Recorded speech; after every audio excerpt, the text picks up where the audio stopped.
Welcome in. It is Thursday, folks, here on the Overreaction Buffalo Sports Network, now powered by the Believe Network. Thursday means one thing, folks. It's the Big O Show here on the Overreaction Sports Network, powered by Believe. I am the Big O, Jerry Ostrowski. I'm solo today. My man Fina, my man Miller, they're out trying to make a living, I guess. So you got me today solo here on the Overreaction Buffalo Network. And I'm excited. Hey, if you're out there, if you're watching on Twitter or X, you're watching on Facebook Live, hop into the comments. I love my people, Richard Rush, Scott Blakely, Maggie's jumped in. And come on over to the comments. And what you can do is you can jump in and we're going to have a little bit of interaction. If you got a good point, you put something up on the comments. I like it. I'll bring it up on the show. But today I want to talk about some things. I want to talk about a few things. And those things are, we still have a few question marks with this Buffalo Bills team rolling in to the 2024 season. And some of them you may think are pretty obvious. Some of them might not be so obvious, but we'll dive into them because I think they're pertinent to talk about. I think they're things that need to be discussed. And again, like I said, if you're over in the comments, you got something to say about it, type your comment in. If it's good, I'll bring it up on the show. But the first thing I want to talk about on today's Big O Show is we got three things I want to talk about. But the first one is this. And when I look at this Bills team and I look at the ownership, I look at a team that has had a lot of success as of recently after a 17-year drought. And I look at a team that's getting ready to move into a new football stadium in a few years. I look at the top, folks. And when I say the top, I'm not talking about Terry Pagula. I'm not talking about Brandon Beane. I'm talking about the head coach of the team. I'm talking about Sean McDermott. That is the first question that needs to be answered. Is Sean McDermott the long-term answer for this Buffalo Bills football team? McDermott is 73-41 as a head coach. And this is what's wild about McDermott. 7 years as head coach. This is his first head coaching job. I don't know if he was a head coach in high school or whatever. Some of these guys have been. But as far as college goes, as far as the NFL, he was a position coach. He was a position coach under Andy Reid, also Ron Rivera. He moved up to the DC role, was a DC for Reid in Philly, was the DC for Ron Rivera in Carolina. Also had some really, really good defenses at both places. Did go to a Super Bowl with the Carolina Panthers. But when I look at Sean McDermott, and I know there's a lot of Bills Mafia out there, there's a lot of fans that look at Sean and are like, is this guy the answer? And there's really no lukewarm feelings about this. And when you start getting into 7 years, you start getting into, I mean, that's a long tenure for a head football coach in the NFL. You start hearing the same messages. Things maybe get a little bit stale. I think personally that McDermott is a hell of a head coach. I think McDermott is right now the perfect head coach for the Buffalo Bills. I think he's shown that with some of the hirings he's made. With the firing of Ken Dorsey last year midseason, he brings in Joe Brady. And we'll talk a little bit about him here when we get to this second question mark, the second point that I want to get into. But he brings in Joe Brady to run this offense. Obviously, McDermott known for great defenses. This is a Bills team with the one and only Josh Allen, a team that has been highly successful as of late. But when you look at this team, only 5-6 in the postseason. They have a losing record in the postseason. Only one AFC championship game has been reached. A team that many, many feel should be a Super Bowl contender yearly. Whether it's the obvious elephant in the room and the fact we can't get over the hurdle that is known as the Kansas City Chiefs in the postseason. We have lost to the Bengals in the postseason. But if you look at this team run by Sean McDermott, .640 win percentage as a head coach, a clean head coach, no issues, no problems, an amazing handling of the Damar Hamlin situation. I personally like Sean McDermott. I've known Sean McDermott as far as a coach goes since his days in Philadelphia, growing up in Philly, being an Eagles fan as well as a Bills fan, following that team closely. And I like the way he runs things. The thing about McDermott is this: when you start getting into question marks about head coaches, I liken McDermott's situation, and I want to tie him in with Mike Tomlin. Tomlin is a guy that many believe, and I'm one of those guys, could very well be the best head coach in the National Football League. A guy that has not had a losing season, a guy that has had a lot of success in Pittsburgh, a guy that had a generational quarterback in Ben Roethlisberger, even if it was the mid to latter part of his career. A guy that has won one Super Bowl. And that's what's crazy about this to me is we talk about Tomlin, we talk about all these successes and everything else, but you look at Tomlin's overall record, it's not amazing. If longevity or winning more than you lose, winning one Super Bowl, which by the way, Bills fans, we would take that, right? One Super Bowl won. But if you look at these things, are the Bills setting up this franchise with Sean McDermott to be more like the Pittsburgh Steelers with Mike Tomlin? Is stability and having a really good man and a good person running your football team, a guy that wins more than he loses, is that more important than the next hot thing? Because we know there's a lot of franchises out there that like to go out and try to find the next hot head coach, whether it be a college guy or a pro guy. Scott Blakely chimes in. He takes all the heat, but creates only a little by himself. Think he is great for us, and he will get us to the promised land shortly. I believe that. I agree with Scott. I think that McDermott is the guy that is correct for this job at this moment, and I like what he does for this team. I don't really want to turn the TV on and the show constantly be the head coach. And you have that in a lot of places. The show is the head coach. I personally don't want a football team where I open up the newspaper or open up ESPN online, and every other day, one of our players is in the Daily Blotter, is doing something that's not good, and is being talked about and is being written about, right? I don't want that either. I want a good man that's a good football guy that understands the game and is able to put a winning product on the field, and that's what we have in McDermott. And the other part of this is you look at Josh Allen. Josh Allen is 6 seasons into his career, right? He's going into season 7. To bring in a new head coach in his 7th season, new head coaches want new players. You're back in the middle of a rebuild. Okay? Another 2-3 years to rebuild, bring in the players the coach wants. Now you're looking at Josh being a 10-plus year veteran. I don't want to rebuild in the middle of at the height of his career, as far as his productivity and him being this franchise quarterback.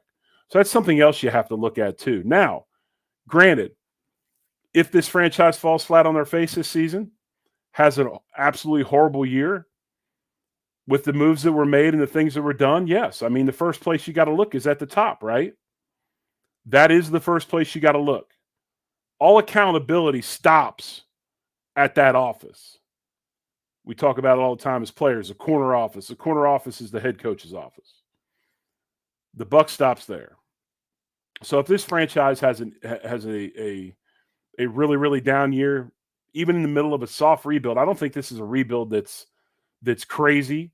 I don't think it's a rebuild that's over the top. I don't think we're looking at a team that's trying to position themselves in the top half of the draft for draft picks. I mean, this is a team that should still win a lot of games and win the AFC East this season. So as far as question mark number 1 for this offseason, Sean McDermott, yes, obviously we have to play 17 games in a postseason if we qualify for the postseason, and then we'll reevaluate. But at this present moment, I don't think he's on the hot seat. I don't think his job is in question. I love Sean McDermott. I think he's the proper man for the job. and I expect this football team to continue to do well. So that's my first off-season question as we roll into this fall camp. Sean McDermott. My second question mark of this football team, and I bring it to you this way, Bills Mafia. As you're listening to the Big O Show, it's Thursday here on the Overreaction Buffalo Sports Network, powered by Believe. And we are really, really excited by our new partnership with Believe. And as things get rolling, we'll let you in on some things, but we've got an opportunity to do a lot of stuff with them, and we're excited for that as we move forward. But as we said, before in some of the releases we made, you can still find all of our great content at the same locations that you always do. Again, if you're on X, you're on Facebook Live, hop over to YouTube, get into the comments. If you got something good, I will put this up. I will put it up on the screen and we'll talk about it. But as we move into my second question mark of this offseason, I ask you this: where are the explosive plays on offense coming from? When I look at this offense and I look at other offenses around the National Football League, a lot of them have that ability to take the top off of a defense, stretch the defense, and make big plays in the passing game. Quick review of last year, and I'm going to bring up not everybody, the Andy Isabellas and those guys I'm not going to bring up in this point. I'm going to bring up the guys that were with this, the main players of this team last year in the wide receiver room and also the tight end room. Obviously we don't have Gabe Davis anymore, who was a straight line speed guy who could do some things over the top. We don't have Diggs anymore. After 5 games, he faded anyway. But if I look at our players and I look at this team from last year in the wide receiver room, we talk about Stephon Diggs. He was 4 for 16 of throws over 20 yards, okay? 4 for 16 of throws over 20 yards. He did have no touchdowns. Then we talk about Dalton Kincaid. He was 3 of 7, throws over 20-plus yards, 1 touchdown. Gabe Davis, 6 of 17 for 20-plus yards, 2 touchdowns. Khalil Shakir, 3 of 3, 20-plus yards on throws. He also had 2 touchdowns. A guy that people say is not a 20-plus yard type guy, right? We all talk about Shakir when we talked about the draft and bringing in a new wideout, maybe a couple of wideouts, getting free agents. Shakir was always the guy we talk about in the slot. Me personally, I think Shakir is a wide receiver that correlates across the line. He can play outside and inside. Yes. Do I think his best position is inside? I do. I do think his best position is inside. I think that's where he makes his money. But I do think he can play outside if we need him. And I think there's some things you can do matchup-wise with sets and formations and motions to get him one-on-one with some guys that he has athletic mismatches with. But again, Shakir, 3 of 3 over 20 yards, 1 touchdown. Dalton Knox, 0 of 2 over 20 yards. And then you look at our new receivers. Mac Hollins was 1 of 6 on throws over 20-plus yards, no touchdowns. Curtis Samuel was 5 of 8 with 1 touchdown on throws, 20-plus yards. And Marquez Valdez-Scantling, and we all talked about his issues throughout the season last year with drops. Scantling was 6 of 19 and he had 1 touchdown over 20 yards. Scott Blakely with a super chat. We appreciate you. He says, thanks. I love this channel. Best about this recalibration is defenses have so many things to consider. I agree with that. And we're going to get into this whole explosive play thing. And it was almost kind of like a loaded question. And Scott, again, thank you so much for the super chat. We appreciate you as always. And you can hop on in. You can throw up super chats. You can hop in on the comments like Richard. James Johnson is in with us. Again, hop over and we'll get you up here if you got something good to say. But when I look at this offense, the guy that I look at when I start talking about this question of plays over 20-plus yards, right? Well, that's the guy calling the plays, all right? He's going to have to call plays where you're going to try and take it over the top. And that guy, of course, is Joe Brady. And Joe Brady is a guy that he was an OC at Carolina for a year, but his claim to fame, if you don't know much of his background, Joe Brady was co-OC at LSU with Mike Ensminger. And Brady was credited for revolutionizing that offense, who, by the way, had Joe Burrow, had OBJ, had Jarvis Landry, and many others. Had the running back that is in Kansas City as well. But Brady is credited with revolutionizing that offense. And because of that, in that season, Brady won the Briles Award. Frank Briles, longtime head coach at Arkansas, their state sports association, whatever, they put on a banquet every year. They give out the Broyles, excuse me, not Briles, Broyles, Freudian slip. You got to understand where we are down here in Oklahoma. The Frank Broyles Award, and it's for the best assistant coach in college football. And that year, Brady won the Broyles Award for the best assistant coach. So comes with a big pedigree, a lot of credit, a lot of validity to him. But when I look at him, I did a little bit of digging on Joe Brady. And I can go on YouTube, or I'm sorry, I can go on Google. I can search Joe Brady. I can read a bunch of things, but I'm like, why do that? I'll get it straight from the horse's mouth. So I called a couple of guys that were offensive coaches, one a former OC in the NFL, and asked him about Joe Brady. I asked him about his offense, his style, his philosophy. And when you ask these guys about Joe Brady, they both tell you the same thing. Joe Brady is a Sean Payton disciple. Okay? He is a Sean Payton disciple. What does that mean? Sean Payton is about efficiency. And when you start hearing what Payton's about, if you don't know what he's about, okay, you'll understand why him and Russell Wilson were like oil and water, and they did not mix. They did not get along whatsoever. Payton is about efficiency. He wants the ball out quick, okay? He wants to throw short and on time, and he wants to limit negative plays. So I bring to you this. Does that sound like a guy that's really worried about how many times he's throwing the ball 20-plus yards downfield? To me, it's not. And now I looked a little bit deeper into this situation. Didn't go back multiple years. I went back to last year because that's where we're looking at as far as, Joe Brady takes over part of the way through the season. And we look at Josh Allen's numbers. So I pulled up Josh Allen's numbers of throws of 20-plus yards. Josh Allen was 29 of 82 with 8 touchdowns of throws over 20 yards or more. But here's the glaring number of this with this whole thing. So obviously that's well below 50%. But then you look at his interception numbers, okay? And I believe Josh had 18 picks last year.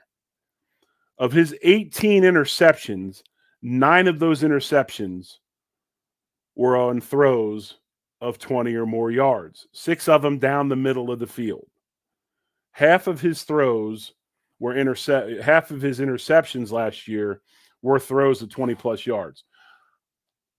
I've never felt Josh Allen, even with the bazooka arm, even with incredible arm strength, even with the ability to ad lib, I never thought his bread and butter was the big play downfield. I think Josh is a guy that throws it in tight windows. Josh is a guy that can thread needles as far as, the intermediate throws and things like that. Josh has never been really a super efficient downfield thrower. So when you take Joe Brady and the fact that he's a Sean Payton disciple and what he takes is important, then you take Josh Allen and his weaknesses, and then you take this wide receiver room. Does it not make sense why this franchise drafted Keon Coleman? If you're asking, okay, I don't know if it makes sense or not, or saying that, to me, it does make sense. To me, it makes tons of sense why they took Keon Coleman. Keon Coleman is a big physical receiver that has strong hands. They can high point it. They can catch it in traffic. They can make contested throws or contested catches, can make one-handed catches and all those things. That is a guy that you can get the ball to and get it out on time, a guy that's going to make plays and limit negative plays. And then as he learns the pro game and can learn separation and get off of press coverage on a regular basis, Then all of a sudden the route tree opens up to him, and then you start maybe hitting him on some bigger plays. But when I look at our receiving group this year, okay, and I look at this, and I look at the guys they bring in, Holland, Samuel, Scantling, and then I look at, and of course I'm going to blank on my guy that we brought in from Miami, whose career is being reclaimed. And if you're in the comments, please throw that in for me real quick as I'm locking up brain wise. But you see why this receiver group was built the way that they were. Okay. And Ralph brings up a great point as we talk about this explosive play question mark for the offseason. Peyton is from the Parcells tree, lots of handoffs and ball control. Exactly. And thank you, Lawrence Chase Claypool. That is correct. Thank you very much for that. I appreciate it because I was about ready to start banging my head into the desk. But you're right.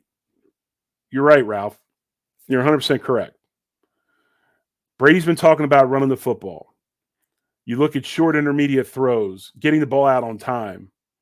This is going to be that type of offense where we're going to limit big mistakes. We're going to make the plays that are there. We're going to nick you. We're going to cut you. And then hopefully we can make a big play here and there. But as far as why we look at why Xavier Worthy wasn't picked and why we moved into the second round and took Keon Coleman, this all makes sense to me. The onus of this offense is not going to be placed upon stretching the ball downfield that much. This is going to be limit negative plays, limit turnovers, limit Josh Allen's interceptions, make the plays that are there. And I hate to tell you this, guys, because this is the term that everybody hates, right? But it's kind of true. It's a bit of a complementary football kind of thing. We're going to help our defense, and our defense is going to help us. So when I look at the second question I thought about the other day, where are the explosive plays coming from? We'll have some. We always do. But I don't think that is the major focal point of Joe Brady and what he wants to do with this offense. They want to eat up clock, and they want to let Josh Allen do what he does, which is make plays with his feet and make the throws that are there, and probably get a little bit away from, as you know, a tremendous amount of ad lib that we seem to have over the last couple of years with Josh. So that's question mark number 2. Where are the explosive plays coming from? Well, in my estimation, I don't know if we're going to really rely on a ton of explosive plays. So we got McDermott. We talked about him. We talked about where the explosive plays coming from. And last but not least, as we roll towards a half hour here on the Big O Show on the Overreaction Buffalo Network, powered by Believe. And again, we're fired up for our partnership with them. And again, if you're over in the comments, throw some stuff up if you want to, and we'll get on there if it's good. Pamela joined the show. Pam, how are you? Have not seen you in a while. Appreciate you joining us. As always, Daniel also, thanks for coming on.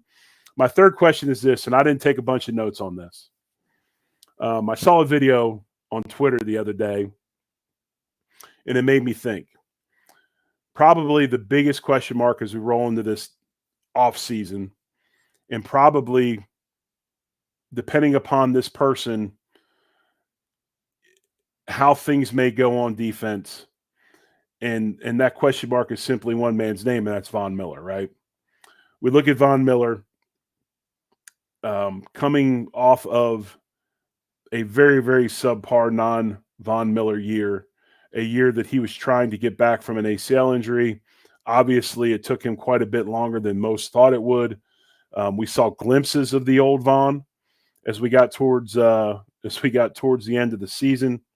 But I saw this video on Twitter, and we always see Von out in, Pass Rush U. He does his Pass Rush Academy every year, and a bunch of guys from around the league come in, different coaches, and they have this big Pass Rush symposium that Von puts on.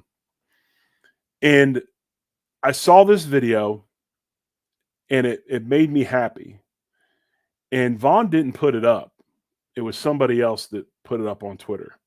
And it was Von Miller working out one-on-one with another coach. There wasn't this huge audience. There wasn't this big symposium. There wasn't all these people. It was Von honing his craft. And that tells me a couple things. One is this. Von may be older. Von may be slower. But Von is still Von Miller. And Von's mindset and his ability to set up rushes with just not only his mind, but the film study and all those things. And then watching him work on moves, a lot of new moves, tells me that he's getting ready to have a big year. And when I say big year, what does a big year look like for a guy that's 34, 35 years old off of a major ACL injury 2 years prior? What is a big year? Well, the only really experience I have with that is an experience of my own. And that's when we used to play Miami, and they had a guy on their team named Trace Armstrong. Trace Armstrong from the University of Florida, played with the Chicago Bears forever, and then ended up in Miami, down in his home state, playing out his last years of his contract before he retired. And he was nothing but a third down, for sure, passing down specialist. And when I played against Trace, it was one of the more miserable experiences that I had. And the reason why was you knew that all he did all week long was study you, because he has no other responsibilities. The only responsibility that Trace Armstrong had the week that they played the Bills was studying me and finding out a way to beat me in pass rush and get to the quarterback. That was all he had to worry about at 30-some years of age, with all the experience that he had built up in the league. And I look at Von Miller as the same way. I look at Von honing his craft. I look at Von working on pause moves, stutter moves. I look at Von working on the ghost rush and all those different things that he does, and new things that he was working on in this video that I hadn't seen. And I think we have to, I would say, come to an understanding that for us to think that Von Miller is going to be a 3-down defensive lineman in this defense is probably silly. And if we expect him to, or he has to because of injury or because of subpar play by other players, has to be that guy, by week 17, we don't get the Von Miller that we all know and love. We get a beaten up guy that's got a bunch probably nicks and bruises and injuries, and he's a step behind.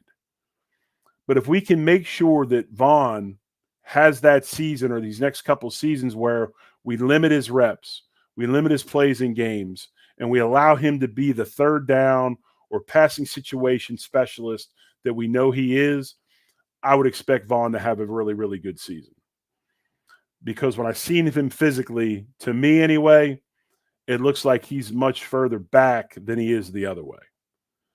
So when you look at him, if he can bring back some of the old mojo and just get close to what he used to be.